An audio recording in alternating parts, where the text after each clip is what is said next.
Hey YouTube, this is Steve from Average Joe's Fantasy Football, and welcome back to the channel. Hopefully you guys got your players from waivers to help you guys with week 4. And yes, we are talking week 4 start and sits. This is the quarterback position. We'll go deep dive into every matchup and give you some insight of players that we believe should be in your lineup or players maybe you should be sitting. So let's jump into it.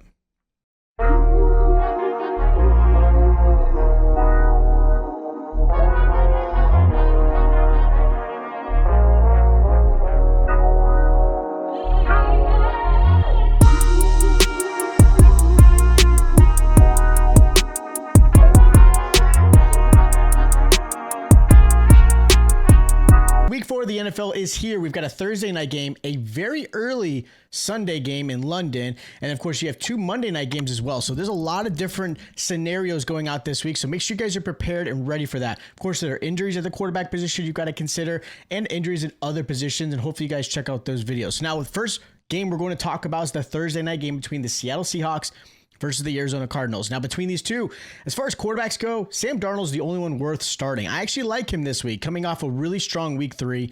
He had over 250 passing yards, 2 touchdowns.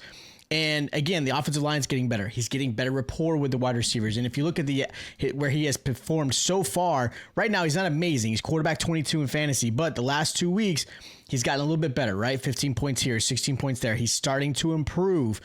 The biggest thing I'd like to see him get is obviously a little bit more consistency. Get rid of those interceptions like he had in week 2. And again, continue to connect with JSN. The matchup is really good against the Arizona Cardinals, who actually they're not great. Like, they're okay. They allow 15 points a game. But as far as the matchup goes, I think it's going to be a really good one. Now, on the flip side, Kyler Murray, I don't really like this week. He's just too inconsistent. Him and Marvin Harrison are just having some issues. Marvin Harrison's dropped some easy balls.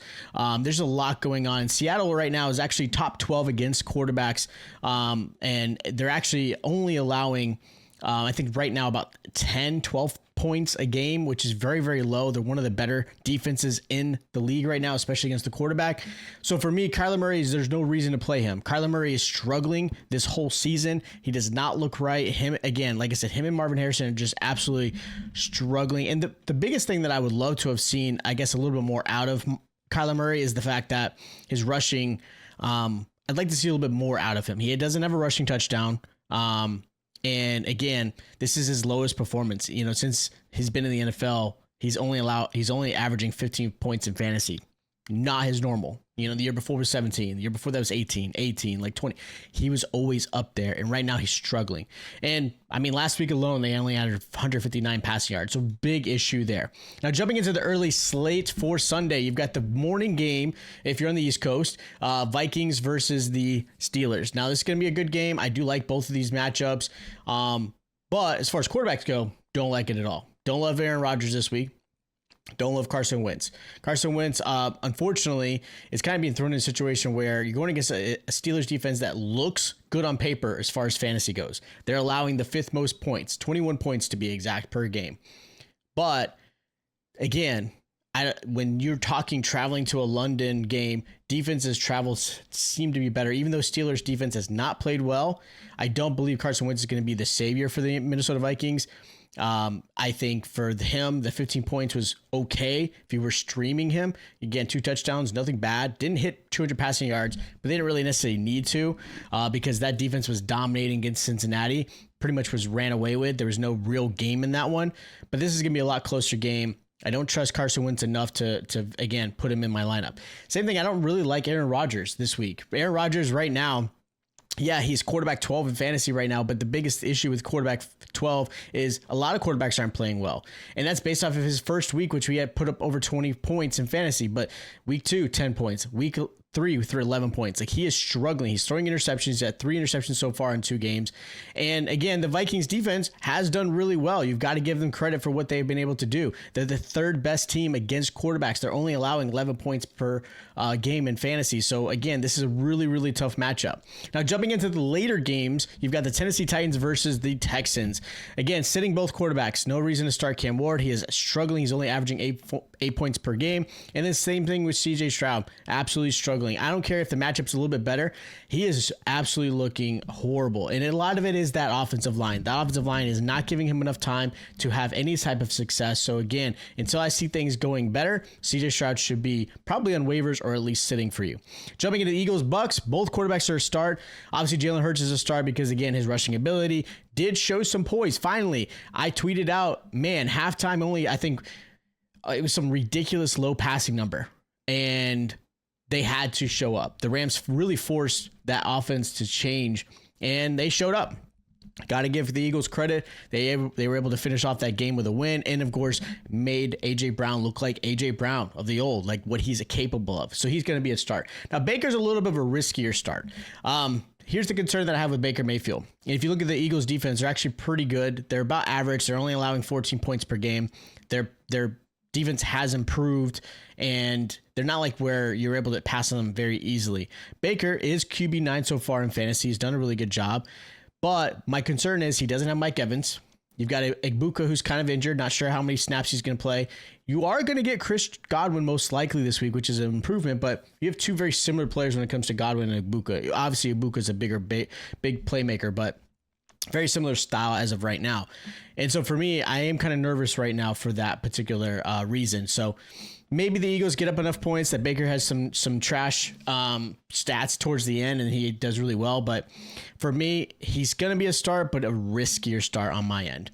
Now, the Panthers versus Patriots, I'm sitting Bryce Young. Again, no reason to start him.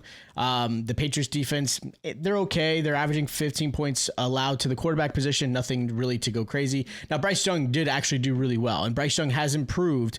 He's quarterback 19. But that improvement did not go off of week 2. Week 2, he was 21 points. Week 3, 11 points. I thought he was going to have a better matchup against Atlanta. But again, hate to say it, there was no reason to. I mean, the Panthers were dominating against Atlanta. There was no reason for him to pass. They just kind of let him be. So the game script just kind of affected Bryce Young. I do think he's going to improve upon the season. But this is not a matchup I'm in love with. But I do like Drake Maye. Drake Maye, you got to give him credit. He's QB6 right now into fantasy. His rushing ability is always something you got to play a factor.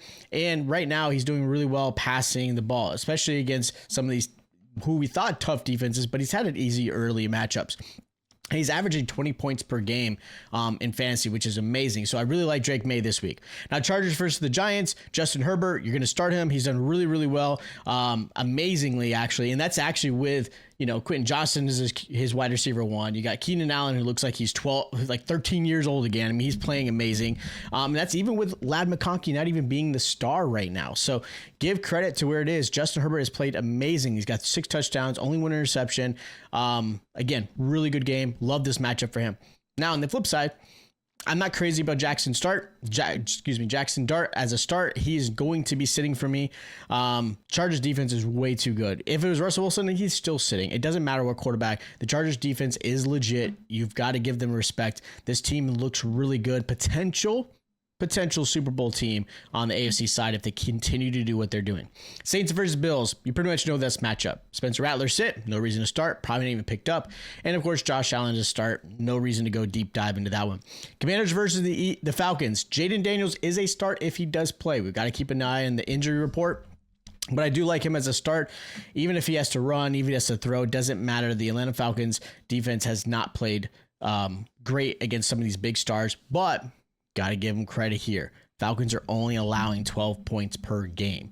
So a little bit of a risk, especially coming off of injury. You may not have Terry McLaurin in this one. Very, very unlikely. So Deebo Samuel becomes the wide receiver 1. So depending on what you're able to pick up off of waivers, Jaden Daniels may be a player you might have to put on your bench. Again, risky start there. Now, Michael Penix, not starting at all. Even though the Commanders do allow points, they allow 19 points to the quarterback. Michael Penix has not looked good to the fact that, they got blown out by the Panthers. They had to put Kirk Cousins, and I know they said it was because they didn't want him to be injured, but who knows? There might actually be something in that. And so we're not really sure where Penix is at. He's not playing really well. He's only allowing, he averaged, 3 points last week. He had 5 points the week before, and he's just playing horrendous. So, again, I am going to sit him.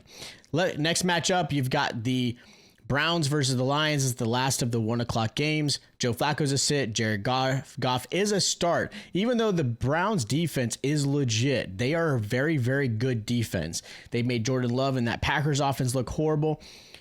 But I do think there's enough firepower. The offensive line is really good for the Detroit. I do think they're going to allow the ability to have, again, Goff getting 16 to 18 points. That's kind of where I see him at. I like him this week. Now, in the afternoon games, you got the Colts versus the Rams. Daniel Jones is a sit, even though he has played amazing. I think this is the week that you finally see him kind of sit back down. He's QB4 for fantasy right now, which is amazing. But, man, this defense, I do worry. Like, the Rams defense may actually end up keeping him from being this abnormal Indiana Jones type of season. So I really it's a risk right there. Now, Matthew Stafford, I do like, even though the Colts are actually the fifth best team against the pass, and only allowing 13 points. My biggest reason why I think Stafford could end up being a nice little start is because, again, that rapport is starting to really click with Devontae Adams, with Puka Nacua. Stafford obviously has not played amazing, but, when you look at the matchup, I just think he's going to actually play really, really well. I like this one. It's one of those plays that it's a risky start, but I like it for him. Watching those games, I think Stafford's going to have a really good one. Now, Jaguars versus 49ers. No player you're going to start. Trevor Lawrence is going to be a sit. Mac Jones is going to be a sit. Doesn't matter. No real deep dive into that one. There's no reason any of those players should be playing. Bears versus the Raiders. Caleb Williams, I actually like. He's going to start him. Raiders are actually a defense that they are allowing a decent amount of points, about 17.5 or so to the quarterback position. Caleb Williams has done really, really good. You got to give him credit. If you look at where he's at, he's right now QB3 in fantasy. No one's talking about him because, again, the Bears have not played amazing. But week 1, 24 points. Week 2, 17 points. Week 3, 29 points. Got to give him credit. He's playing really, really well. He's playing great. He's had 7 touchdowns, one interception. He's playing smart. He's getting, Dunze in there. Got Luther Burden last week. Obviously, still have DJ Moore. We're not sure what's going to happen to DeAndre Swift. He's kind of pulled up on the injury report, but love Caleb Williams a lot this week. Now, Geno Smith, you could start him. I mean, I'm not in love with it. I personally would sit him this week, even though the Bears defense has allowed a lot of points. So I understand it. They're allowing 22 points, and there might be garbage time involved. There might be a little shootout. We'll see how things go. But they played actually really well against Dallas. Dak played horrendous. I'm not saying, obviously, Geno Smith and Dak are very similar setups. Like, the situations are totally different. But for me, I don't like the matchup, but you could start him. I think would be a good sit. But if you're desperate, put him in your lineup. And then Ravens versus Chiefs. Probably going to be a really good game. Lamar Jackson and Patrick Mahomes both are starts. You've got to. The Ravens are absolutely allowing points. I mean, they're horrendous right now. They're the fourth most points allowed to the quarterback position at 21. They're not quite the Cowboys or the Dolphins, but again, a lot of really big points there. So I like both of those guys. And who knows, Xavier Worthy may actually end up playing. We'll see how things play out, but I like both those quarterbacks. Now, the Sunday night game between the Packers and Cowboys, Jordan Love is a must start. He's probably my favorite start this week. Again, against a really bad Dallas defense who is just making every quarterback look like all-stars, like they're all pro. So again, Jordan Love is a must start. I don't care who he's throwing to. It could be throwing to Micah Parsons. Doesn't matter. He's a start. Now, Dak, risky start. Okay. I'm not sure how this is going to play out. They're not going to have CeeDee Lamb. Obviously, you got George Pickens as the one. Jake Ferguson's probably the best player in that offense right now as far as taking advantage of the CeeDee Lamb injury. I thought it was going to be George Pickens, but right now it's Jake Ferguson. But Packers, again, their defense, you got to give them credit. They're second best against quarterbacks in fantasy. They're only allowing 11 points per game. So this matchup's really tough. Micah Parsons knows this defense or this offense really well. I personally would going to sit Dak, but if you had to play him, he's a risky start. Now, the 2 Monday night games, you got the Jets versus the Dolphins. Justin Fields, if he does play, well, obviously you have to pay attention to the injury report. Obviously, he's coming off concussion. He is a must start. I love this matchup. The Miami Dolphins will give up the second most points to quarterback. They are absolutely horrendous. Fields has the opportunity to get into that close to 18, 20-point range. Now, Tua, on the other hand, I'm sitting. He is just not looking right. He doesn't look right at all. I don't know what's going on. He's only throwing. He's inaccurate. It's his worst season so far. He's only averaging 12 points a game. He has just played horrendous. So I'm going to sit him. And the last game is going to be the Bengals versus the Broncos. So this is a game that Jake Browning you could possibly start if you really desperately need it, because I think they're going to play behind. He's going to be a sit for me. I don't like the matchup. Broncos defense obviously hasn't played up to standard, but I do think they're still really good. Bo Nix, you're going to start him, but he's a risky start. Bengals do allow a good amount of points. Like, they're horrendous as well. They're like those Dolphins and Cowboys. Like, they're going to allow about 17 points per game. So there's a potential there for Bo Nix. But Bo Nix has not played well at all. He's right now QB 20. He had a great week 2 of 20 points, but last week against a defense that was pretty tough, he only had 13 points. So it's a little bit tougher, but again, his rushing upside still there. You still have the ability to probably get 250 passing yards. That's kind of where I see it at, but he's more of a risk start. So those are my start sits, and if you have, of course, questions, hit me up in the comments down below. Hopefully this helps you guys kind of see every matchup, see which players you want to put in there. If you guys do have questions, again, hit me up in the comments. Don't forget to subscribe. Hit that like button as well. Make sure you guys pay attention to all the other start sit videos I'll be putting out throughout the week, and I'll check you guys out next time.